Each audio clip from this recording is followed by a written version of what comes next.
Phantom sensations. What happens when you feel something that isn't there? That's the strange, unsettling world of phantom sensations. The most famous version? Phantom limb syndrome, when someone loses a hand, a leg, or even a finger, but still feels it. They might feel pressure, warmth, or even pain in a body part that's completely gone. But how is that even possible? The answer lies in the brain's sensory map, a virtual blueprint of your entire body stored in the cortex. And here's the glitch. Even if the body changes, the map doesn't update right away. So the brain keeps sending signals to a limb that no longer exists. It's like a phone ringing in an abandoned house, over and over again. And it's not just limbs. Some people feel phantom phone vibrations in their pockets, even when their phone isn't there. Others sense an invisible hat on their head, or a missing tooth that still aches. The brain isn't malfunctioning, it's improvising, trying to make sense of sudden silence from a place it used to hear from. Phantom sensations remind us, the body may disappear, but the brain never forgets.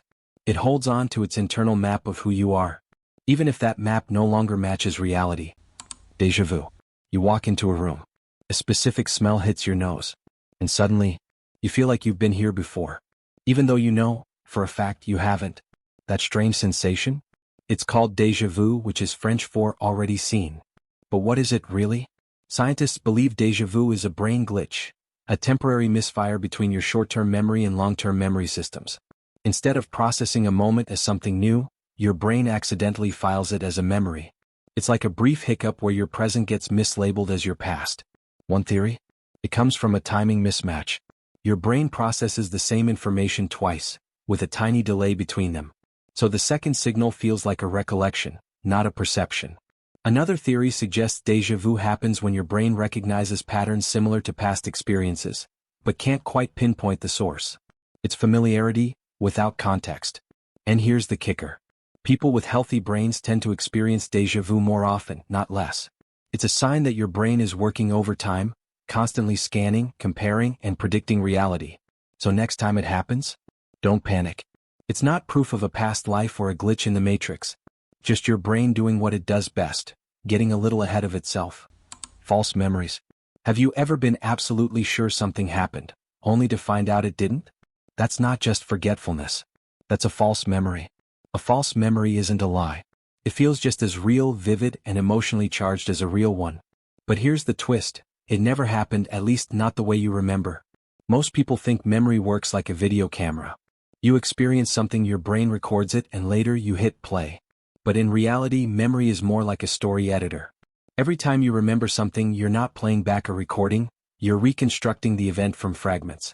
And each time you do, you might edit the story, just a little. Your emotions, your expectations, your beliefs, they all sneak in and rewrite the memory without your permission. Add to that the influence of others. A simple suggestion, a leading question, even a fake photo, and suddenly your brain fills in the blanks with details that were never there. It doesn't feel wrong. Feels familiar. This is how entire groups of people can share the same false memory, a phenomenon known as the Mandela effect. So next time you feel 100% sure about a memory, just remember, confidence doesn't mean accuracy. Your brain is an amazing storyteller, but it doesn't always stick to the truth. Cognitive biases. What if your brain isn't designed to seek truth, but to protect your ego? Cognitive biases are like invisible filters. They shape how you see the world, make decisions, and remember the past. But here's the catch. They don't care about accuracy. They care about speed, survival, and simplicity. Take the confirmation bias. Your brain loves being right. So it searches for information that agrees with you, and quietly ignores anything that doesn't. Then there's the hindsight bias, the illusion that you knew it all along. After something happens, your brain rewrites the story to make it feel predictable, even if it wasn't. And the availability heuristic? It convinces you that the most memorable thing is the most likely. If you hear about a plane crash, you suddenly feel like flying is more dangerous, even if the stats say otherwise. These glitches happen automatically. No warning. No red flag. Just a warped version of reality that feels completely rational. And here's the scariest part. Even knowing about these biases doesn't always protect you from them. Because the brain doesn't want truth. It wants comfort, control, and coherence. So ask yourself, are you seeing the world as it is, or as your brain wants it to be? Split-second decisions. You think you're in control. You weigh your options. You make a choice. But what if your brain decided before you did? In 2008, neuroscientists used brain scans to track the exact moment a person chooses something, like pressing a button with their left or right hand. What they found was disturbing. The brain showed signs of the decision up to 7 seconds before the person consciously felt they had made it. That means your brain acts before you're aware of acting. This is the readiness potential, a tiny electrical signal in your brain that fires just before you do something voluntary. It's your mind gearing up, preparing to move, before you, the conscious you, have any idea what's happening. In other words, the decision is made in the dark, and you take credit for it after the fact. It raises a disturbing question. Do we actually have free will? Or are we just narrating decisions we never really made? Split-second choices feel instinctive. But maybe they aren't instincts. Maybe they're the illusion of control, painted on after the brain's already moved on. So the next time you say, "I just had a feeling," remember, your brain might have chosen before you even got the chance to feel anything at all. Brain farts. You walk into a room and instantly forget why. You blank on someone's name mid-sentence. You stare at your screen, completely forgetting what you were about to Google. That is a brain fart. No, it's not a medical term. But it perfectly describes those tiny mental malfunctions we all experience. Those moments where your brain just derails. Scientifically, brain farts are called lapses in executive function. Temporary glitches in the part of your brain that handles focus, memory, and control. They usually happen when you're tired, stressed, distracted, or overstimulated. Your brain is juggling too much at once. So it drops something. Imagine your mind as a computer with too many tabs open. A brain fart is when the system freezes for a second, and the cursor just vanishes. The weird part? These glitches often happen during simple routine tasks, because your brain goes into autopilot and skips over the details it assumes it already knows. So no, you're not broken. You're human. And your brain, as brilliant as it is, occasionally trips over its own shoelaces. It's not failure. It's just a moment of internal silence. You can't prevent them completely, but you can reduce them. Sleep more. Multitask less. Give your mind room to breathe. Because even the smartest brain needs a reboot sometimes. The brain's negativity bias. Why do we remember the insult, but forget the compliment? That's not you being dramatic. It's a built-in feature of your brain, called the negativity bias. From an evolutionary standpoint, negativity was a survival tool. Our ancestors didn't need to remember every beautiful sunset. They needed to remember the rustle in the bushes that could have been a predator. Bad things were threats. Good things were luxuries. So over time, our brains evolved to prioritize the negative, to notice it faster, feel it deeper, and store it longer. In modern life, that bias hasn't gone away. You might receive 20 kind messages, and 1 rude comment. Guess which one your brain replays all night? This bias affects how we think, feel, and even how we make decisions. News headlines, social media outrage, gossip. Negativity grabs attention because your brain is wired to chase it. But here's the paradox. Recognizing the negativity bias is the first step in disarming it. It's not about pretending bad things don't happen. It's about learning not to let them rule your entire internal world. Your brain wants to protect you. But sometimes, it protects you from happiness too. Paridolia. Have you ever seen a face in the clouds? Or a smile in the front of a car? That's not your imagination. That's a brain glitch called paridolia, the tendency to see familiar patterns, especially faces, where none exist. Your brain is wired to recognize faces instantly. It's a survival feature. Spotting a face in a crowd, a predator in the bushes, or a friend from far away, it's hardwired into your visual processing system. But here's the twist. Your brain is so good at detecting faces, it sees them everywhere, even when they're not real. We see eyes in electrical outlets. A frown in a tree's bark. A ghostly figure in the shadows. It's the brain's way of saying, just in case it's a threat, I'm going to show you something that might not be there. It's better to falsely detect a face than miss a real one. Paridolia isn't just about faces. We see animals in clouds, figures in toast, or Jesus on a tortilla. It's your brain's relentless search for meaning in randomness. So the next time you swear you saw a face staring back from your wall, maybe you did. Or maybe it was just Paridolia. The spotlight effect. You trip walking into a room. Your shirt has a tiny stain. Your voice cracked during a sentence. And suddenly, it feels like everyone noticed. But here's the truth. They didn't. This is called the spotlight effect. The brain's tendency to believe we're being noticed far more than we actually are. In your mind, a spotlight is always on you. Every mistake, every awkward moment, every flaw feels exaggerated.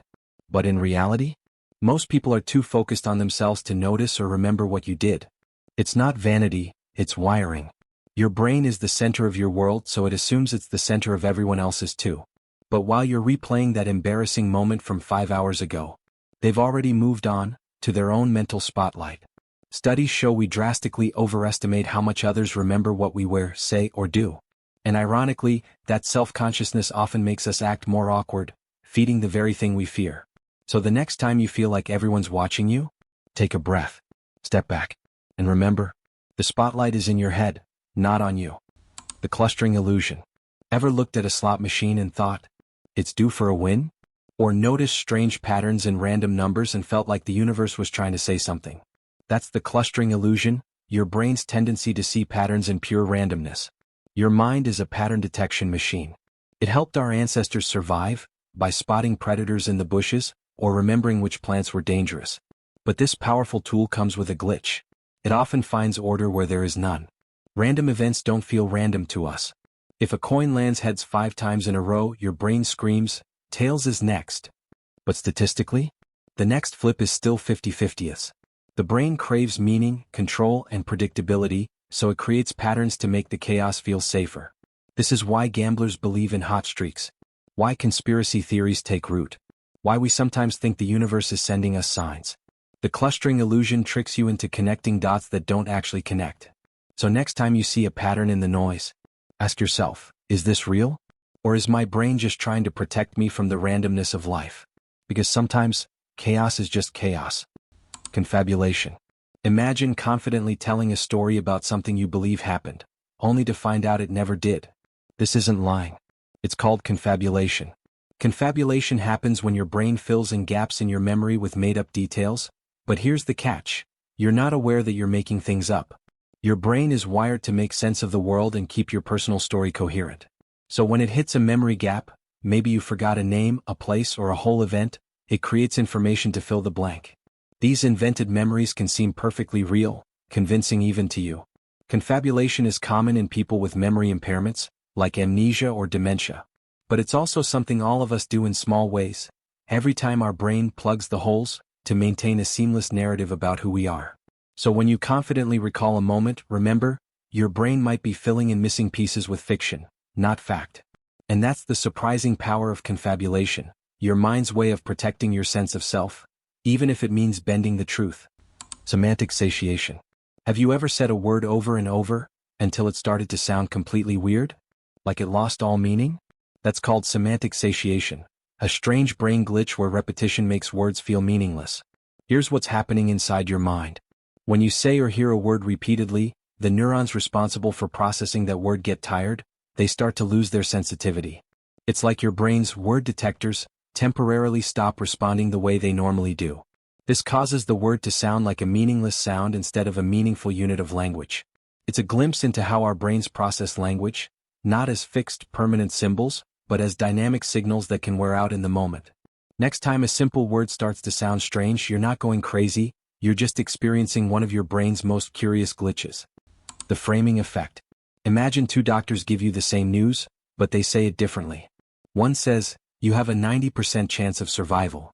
The other says, you have a 10% chance of dying. Even though both statements mean exactly the same thing, which one sounds better to you? This is the framing effect, a powerful brain glitch that changes how you feel about information depending on how it's presented. Our brains don't just process facts, they interpret context and wording. The frame shapes our emotions, choices, and judgments. Advertisers, politicians, and even your friends use this glitch all the time, often without you realizing it. For example, a food label saying 95% fat-free feels healthier than one saying contains 5% fat, even though they're identical. This glitch reveals a simple truth.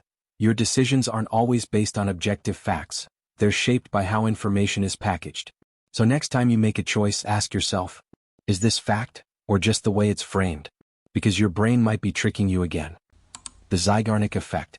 Have you ever noticed how unfinished tasks keep popping into your mind, even when you're trying to focus on something else? This is called the Zygarnic Effect. Psychologist Bluma Zygarnik discovered that our brains remember incomplete or interrupted tasks better than completed ones. Why does this happen? When you start a task but don't finish it, your brain creates a kind of mental tension, like a little alarm reminding you that something's still waiting to be done. That tension keeps the task active in your mind, making it hard to forget or ignore. On the other hand, once you complete a task, your brain feels a sense of closure and releases that tension. Suddenly, the task fades from your memory, freeing up mental space. This glitch explains why cliffhangers in TV shows are so effective. They leave the story unresolved, keeping you hooked and eager for more. It also explains why to-do lists can feel overwhelming if you leave too many things unfinished. So, your brain isn't just a filing cabinet for memories, it's constantly pushing you to finish what you started. Unfinished business keeps buzzing in the back of your mind until you deal with it. The bystander effect. Imagine you see someone in trouble, maybe an accident or someone calling for help. You might think, someone will do something. But what if no one does? This is the bystander effect, a strange glitch in how we respond in groups. Studies show that the more people present, the less likely anyone is to help. Why? Because each person assumes someone else will step in. Your brain tells you, you're not the only witness. You don't need to act. But when everyone thinks this way, no one acts. This mental shortcut might have helped humans avoid unnecessary risks in the past. But in today's world, it can be deadly. So the next time you're in a crowd and see someone needing help, don't wait for others. Because in this glitch of human nature, sometimes the only way to fix the problem is to be the one who acts. Change blindness. Imagine looking right at something and completely missing the fact that it changed. Sounds impossible, right? But this is exactly what happens with change blindness. Change blindness is a phenomenon where large changes in a visual scene go unnoticed by your brain, even when you're staring straight at them. Our brain doesn't process every detail of what we see. Instead, it focuses on what it expects to see, filtering out anything that seems unimportant or irrelevant. So, when a change happens outside your focus or during a brief distraction, your brain simply doesn't register it. This is why in experiments, people often fail to notice drastic swaps, like a person changing clothes or a building disappearing, right before their eyes. It's not because their eyes don't work, but because the brain prioritizes stability over constant updates. In everyday life, change blindness can explain why you might not notice a new haircut on a friend or a rearranged room. Your brain is wired to create a smooth, continuous experience, sometimes at the cost of missing big changes. So next time you don't spot a change, don't blame your eyes, blame the brain's incredible ability to keep your world stable and coherent, even if that means occasionally missing the obvious.